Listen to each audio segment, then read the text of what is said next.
Assalamualaikum warahmatullahi wabarakatuh. Perkenalkan, kami dari kelompok 5 kelas akuntansi 4B. Pada kesempatan kali ini, kami akan mempresentasikan materi pajak internasional, yaitu Perjanjian Penghindaran Pajak Berganda atau yang disingkat dengan P3B. Di dalam kelompok 5 ini, terdiri dari 3 orang, yaitu Nadila Amiranti, NIM 40, Yunisa Anjali Rahma, NIM 51, dan Via Vista Trinity dengan NIM 57. Pokok pembahasan yang akan dibahas adalah yang pertama, pengertian dan tujuan P3B, yang kedua, cara penghindaran pajak berganda, yang ketiga, model P3B, dan yang keempat, isi model P3B Indonesia. Yang pertama yaitu pengertian P3B.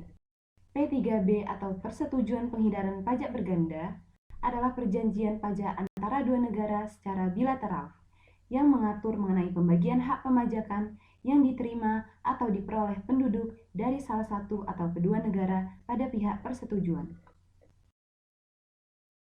Selanjutnya yaitu tujuan P3B.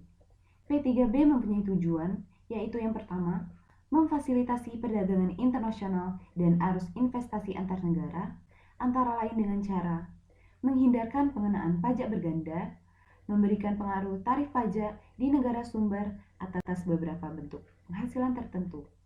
Yang kedua, merupakan alat bagi kedua negara pihak persetujuan untuk lebih dapat menerapkan aturan-aturan domestiknya sehingga dapat mengurangi adanya praktik penghindaran pajak.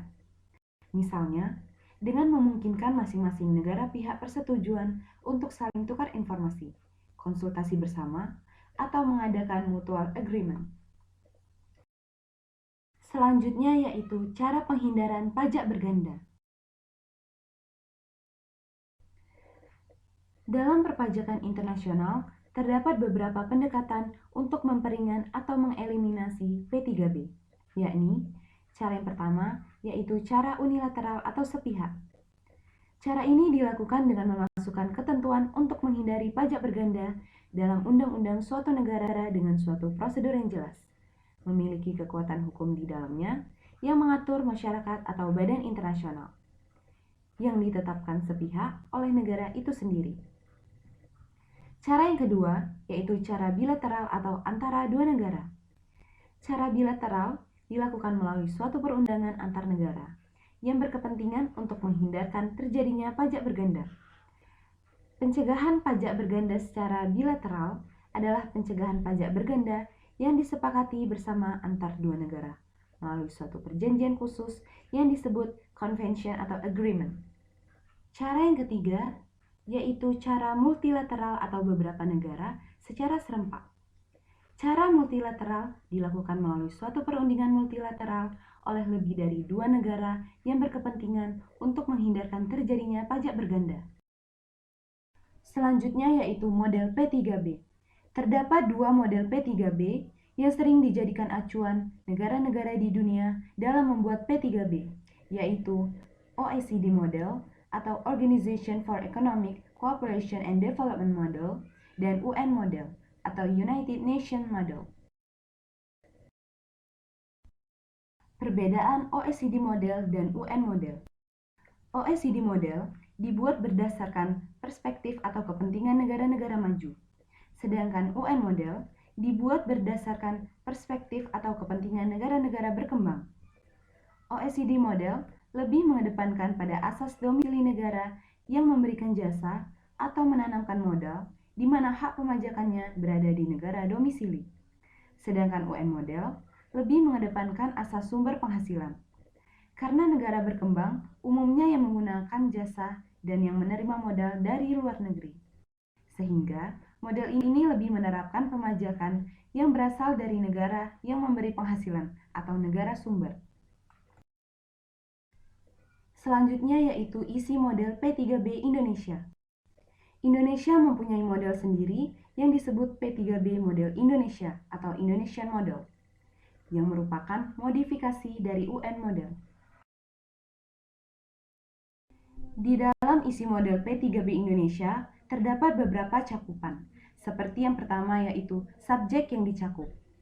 Pasal 1 model P3B Indonesia mengatur mengenai subjek yang dicakup dalam P3B, yaitu subjek pajak yang menjadi penduduk salah satu atau kedua negara yang terikat persetujuan. Dalam P3B menggunakan istilah persons who are resident. Istilah person di sini mengandung arti orang pribadi dan badan hukum. 2. Penentuan status sebagai penduduk.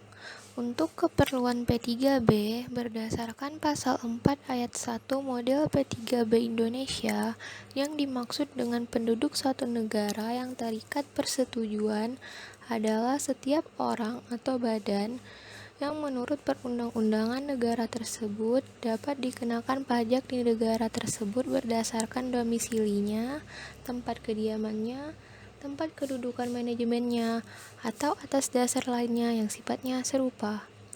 Ada kemungkinan bahwa seseorang atau suatu badan menjadi penduduk pada kedua negara yang terikat persetujuan, atau bisa juga tidak menjadi penduduk di dua negara. Dalam kasus seperti ini, P3B akan memberikan solusi yang sering disebut dengan istilah tie-break rule. Status kependudukannya akan ditentukan sebagai berikut. Ia akan dianggap sebagai penduduk suatu negara yang terikat persetujuan di mana ia mempunyai tempat tinggal tetap. Jika ia mempunyai tempat tinggal tetap di kedua negara yang terikat persetujuan, ia akan dianggap sebagai penduduk negara yang terikat persetujuan di mana ia mempunyai hubungan-hubungan pribadi dan ekonomi yang lebih erat, atau tempat yang menjadi pusat perhatiannya. Jika negara yang terikat persetujuan yang menjadi pusat perhatiannya tidak dapat ditentukan, ia akan dianggap sebagai penduduk negara yang terikat persetujuan di mana ia mempunyai tempat yang biasa digunakan untuk berdiam. Jika ia mempunyai tempat kebiasaan berdiam di kedua negara yang terikat persetujuan atau sama sekali tidak mempunyai di salah satu negara tersebut, pejabat-pejabat yang berwenang dari kedua negara akan berusaha memecahkan masalah ini melalui persetujuan bersama.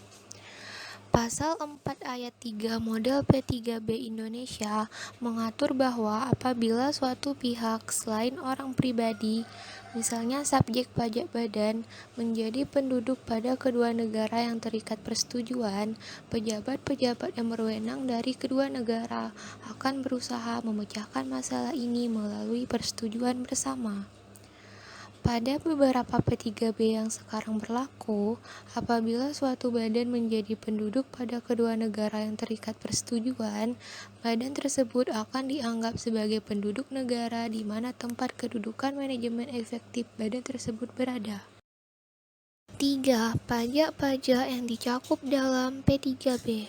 Pajak yang lazim dicakup dalam P3B adalah pajak yang dapat menimbulkan masalah pengenaan pajak berganda internasional, yaitu pajak penghasilan dan pajak kekayaan. Pajak lain misalnya PPN dan PPNBM tidak dicakup dalam P3B karena tidak menimbulkan masalah pajak berganda internasional, sebab pada dasarnya PPN dan PPNBM merupakan pajak atas konsumsi dalam negeri. 4. Perpajakan atas laba usaha dan bentuk usaha tetap. Pasal 7 model P3B Indonesia, laba usaha suatu perusahaan dari negara mitra P3B hanya akan dikenakan pajak di negara mitra P3B tersebut atau negara domisili, kecuali jika orang atau badan tersebut menjalankan usahanya di Indonesia melalui suatu BUT. Ada 4 jenis BUT, yaitu BUT jenis aktiva, BUT jenis aktivitas, BUT jenis agen, dan BUT jenis perusahaan asuransi. Tarif pajak BUT yang dimodifikasi oleh P3B adalah Branch Profit Tax. Menurut Undang-Undang PPH, penghasilan kena pajak sesudah dikurangi pajak dari suatu BUT di Indonesia akan dikenakan pajak sebesar 20%. Pada beberapa P3B-nya, Indonesia memperlakukan tarif yang lebih rendah dari 20%. 5. Pelayaran dan penerbangan.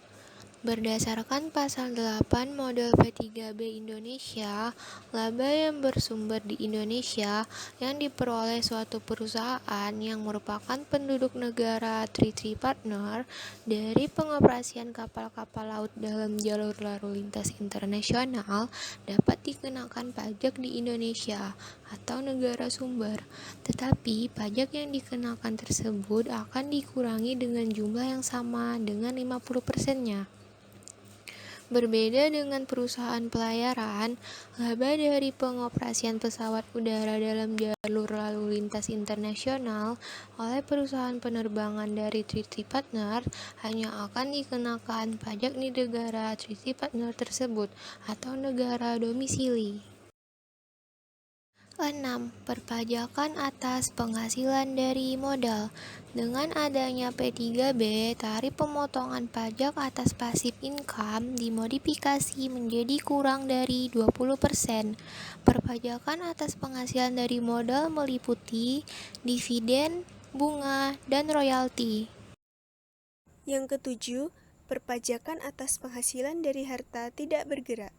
Berdasarkan pasal 6 model P3B Indonesia, penghasilan yang diperoleh penduduk negara Treaty Partner dari harta tidak bergerak, termasuk penghasilan dari pertanian dan kehutanan yang berada di Indonesia dapat dikenakan pajak di Indonesia atau di negara sumber.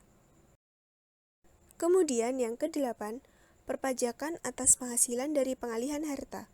Penentuan hak pemajakan atas penghasilan dari pengalihan harta pada suatu negara yang terikat persetujuan sangat tergantung pada jenis harta yang dialihkan. Pasal 13 ayat 1 model P3B Indonesia mengatur bahwa keuntungan yang diperoleh penduduk negara Treaty Partner dari pengalihan harta tidak bergerak yang terletak di Indonesia dapat dikenakan pajak di Indonesia atau di negara sumber. 9. Perpajakan atas penghasilan dari pekerjaan terdiri dari penghasilan dari pekerjaan bebas, penghasilan dari pekerjaan dalam hubungan kerja, penghasilan direktur, penghasilan pelajar dan pemagang, penghasilan berupa pensiun dan pembayaran berkala, penghasilan pegawai pemerintah, serta penghasilan guru dan peneliti. Yang ke-10, perpajakan atas penghasilan lainnya. Berdasarkan pasal 22 model P3B Indonesia, jenis-jenis penghasilan penduduk negara Treaty Partner dari manapun asalnya yang tidak diatur dalam pasal-pasal P3B hanya akan dikenakan pajak di negara Treaty Partner. Yang terakhir, perpajakan atas kekayaan. Model Indonesia tidak mengatur pajak atas kekayaan, namun mengatur pajak pendapatan. Pengalihan tanah dan bangunan juga dimaksudkan adalah pendapatannya yang dikenakan pajak. Contoh soal, Mr. Mark merupakan warga negara Italia namun memiliki keluarga yang tinggal di Jakarta, sedangkan dirinya sendiri memiliki tempat tinggal di Italia dan di Indonesia. Seluruh usaha yang dilakukan Mr. Mark berada di Italia. Menurut P3B, penduduk manakah Mr. Mark? Jawabannya, Mr. Mark berdasarkan pasal 4 ayat 2 merupakan penduduk Italia, dikarenakan seluruh usaha yang dikerjakan oleh Mr. Mark berada di Italia. Contoh soal selanjutnya, Vincenzo Ltd yang beroperasi di negara Italia di tahun 2020 membuat BUT di Indonesia dan mendapatkan laba sebelum pajak 2 miliar. Adapun penghasilan di Italia mencapai 10 miliar. Untuk itu, siapakah yang berhak memajaki atas usaha yang didapatkan? Jawab, perusahaan Italia akan dipajaki di Italia sesuai dengan pasal 7 ayat 1. Vincenzo Ltd, kantor pusat yang di Italia, dipajaki di Italia karena berkedudukan di Italia dan menjalankan usaha di Italia dari 10 miliar. BUT Vincenzo yang di Indonesia dipajaki di Indonesia karena memiliki penghasilan dari BUT Indonesia, yaitu 2 miliar. Sekian video mengenai P3B dari kelompok kami. Terima kasih dan sampai jumpa.